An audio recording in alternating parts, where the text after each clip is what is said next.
Silver the Hedgehog has been dealt a bad hand. With his debut game being the infamous Sonic 06, naturally he has had his fair share of detractors. Because of the game's public failures, Sega has relegated Silver to cameo roles and comic appearances. Granted, the Sonic franchise has been slowly working toward repairing the reputation of the main recurring characters like Tails, Knuckles, Amy, and now even Shadow, so Silver doesn't necessarily need to be there, but I still think it would be interesting to discuss the character and his possible untapped potential. For this analysis, I'll mainly be focusing on Silver's writing and appearance in Sonic 06, and to be clear, I don't think 06 is a good game. I think it's a legitimately embarrassing title, but it is the only game where he plays a major part in the story, so if we want to analyze Silver the Hedgehog's character, we're gonna have to analyze parts of 06. And for our purposes today, we're pretty lucky that Silver gets a whole segment of the game to himself. Potentially the most janky segment from a gameplay perspective that gets hijacked by Amy halfway through, but let's not worry about that and just focus on Silver himself. So Silver the Hedgehog is not from 2006, but instead the future, one where the Iblis Trigger, the main villain of the game, has taken over the world. In a desperate last-ditch attempt to save the future, Silver and his companion Blaze the Cat are tasked by the other big bad of the game, Mephiles, to go back to the past and hunt down the Iblis Trigger, Sonic the Hedgehog. Silver and Blaze head to 2006, where Silver encounters Amy, and they have some cute interactions which shows more of Silver's personality. Silver is a nervous dork trying to put on a brave facade in the face of the apocalypse. He's quite an interesting contrast compared to the other two leads of 06, like the happy-go-lucky Sonic and the badass Shadow. Those two are pure cool without much effort compared to the more inexperienced Silver. Yes, Silver has cool telepathic powers, but it takes time for him to become on par with Sonic and Shadow in terms of confidence, skill, and cool factor. Speaking of Silver's inexperience, there's a weird but neat moment where Silver takes in the beautiful scenery of the present in a plain-as-hell desert, and he says everyone is so happy with no one else present in the scene. It's a bit odd, probably due to 06's crunch dev cycle, but I'd like to think that it shows Silver taking appreciation for the little things in life some may take for granted. He's so used to living in doomsday every day that anything even remotely different to it is a positive for him.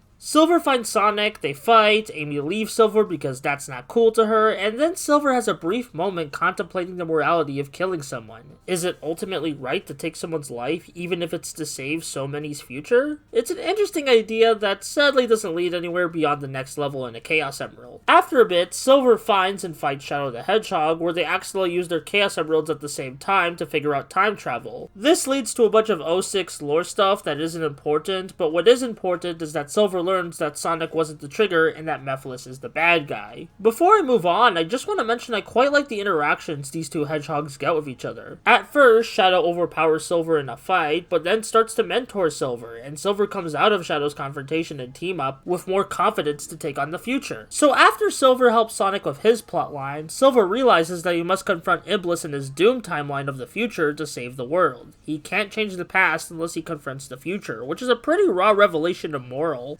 Sadly, Silver's story doesn't end positively, both in context and quality-wise, as Blaze sacrifices herself to stop Iblis with the most comically ill-fitting music in the background. Blaze barely has any personality besides being Silver's friend in 06, so it stinks even more, not to mention the whole continuity deal of the Sonic Rush games, but that's a rant for another day. Point is, it sucks that a story with such great build-up and ideas ends on such a wet fart. I honestly can't see why someone would hate Silver, since the bad moments of his story mode are quite bad, but I still think there's some solid writing to find if you look hard enough.